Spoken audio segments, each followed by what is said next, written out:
And now, Decoder Ring Theatre presents the continuing adventures of Canada's greatest superhero, that scourge of the underworld, hunter of those who prey upon the innocent, that marvelous masked mystery man known only as the Red Panda! The Red Panda, mysterious masked marvel, hides his true identity of August Fenwick, one of the city's wealthiest men, in his never-ending battle against the forces of darkness and oppression.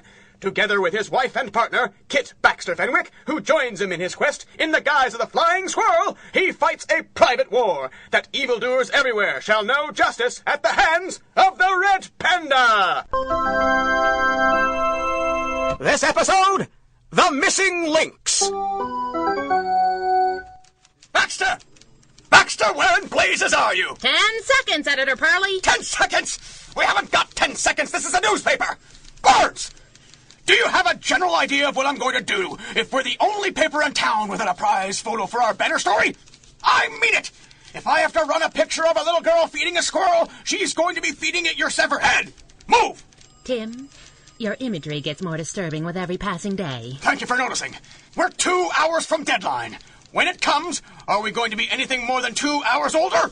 We've got dozens of profiles, we've got pictures of family members left behind, we've got interviews, and we've got a great big fold-out map showing the affected areas. Affected areas?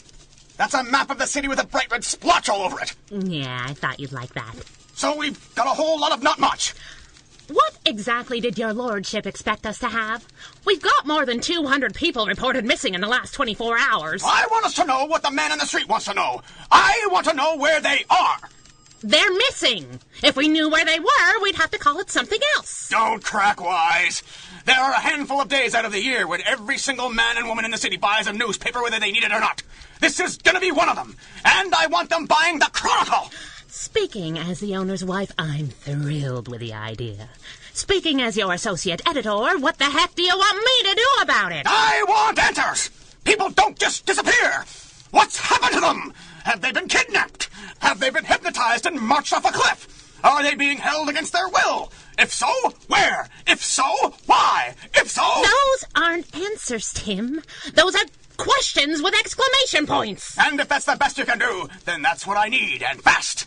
What about the war angle? Why is no one talking about that? The war angle? You think the Nazis are kidnapping milkmen and construction workers and housewives? You really think that? Of course I don't think that. But we have to print something, and it has to be something that can sell papers, and I have to deal with the fact that the Telegraph is going to lead with a story that this is a precursor to a Japanese invasion. A Japanese invasion? Sample complete. Ready to continue?